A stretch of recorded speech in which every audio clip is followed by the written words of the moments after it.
साथियों, ऐसे आयोजनों का जो दूसरा संदेश मुझे लगता है वह है हमारे भीतर एक उत्साह का, उमंग का संचार।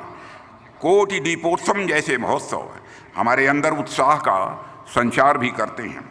किसी भी देश या समाज की प्रगति के लिए एकता के साथ साथ उत्साह का भी, इंथुजियाज्म का भी यह होना बहुत जरूरी है। और भले ही बहुत हमारी और आपके बीच, सभी के बीच एकता हो, पर किसी कार्य के प्रति, किसी लक्ष्य के प्रति यदि लोगों में उत्साह नहीं है तो ऐसी एकता का भी कोई खास महत्व नहीं रह जाता है। आज का यह जो आयोजन है ये हम भारतीयों के उत्साह का प्रतीक है। ये उत्साह हमें जीवन में कभी हारने नहीं देगा।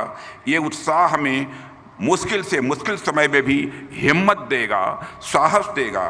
आप सबको याद होगा कि कोरोना के समय कोरोना वॉरियर्स का उत्साह बढ़ाने के लिए हमारे प्रधानमंत्री श्री नरेंद्र मोदी जी ने पूरे देश से दीपक जलाने की अपील की थी। पूरे देश ने एकता के साथ साथ उत्साह का भी संचार दिया। हर घर में दिए जलाए गए। इससे कोरोना वॉरियर्स को हिम्मत मिली, जिसका परिणाम यह हुआ कि उस मुश्किल घड़ी में भी भारत किसी भी सूरत में कमजोर नहीं पड़ा। इसलिए मुझे ऐसा लगता है कि देशवासियों में एकता के साथ साथ उत्साह का संचार करने के लिए कोटि दीपोत्सवम जैसे आयोजन बहुत ही प्रभावी सिद्ध होते हैं। मेरा ऐसा मानना है।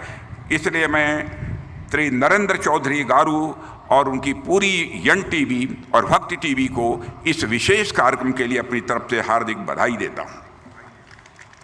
देवियों सज्जनों, पूरे देश ने एकता के साथ साथ उत्साह का भी परिचय दिया है। हर घर में दिए जलाए गए। इससे कोरोना वॉरियर्स को हिम्मत मिली, जिसका परिणाम यह हुआ उस मुश्किल घड़ी में भी भारत कमजोर नहीं पड़ा। इसलिए मुझे ऐसा लगता है कि देशवासियों में एकता के साथ साथ उत्साह का संचार करने के लिए कोटि दीपोत्सव जैसे आयोजन बहुत ही प्रभावी सिद्ध हुए हैं। इनके माध्यम से पूरा देश एक नई ऊर्जा के साथ, एक नए जज्बे के साथ अपने सपनों को पूरा करने के लिए या आगे बढ़ेगा, ऐसा मेरा पक्का विश्वास है।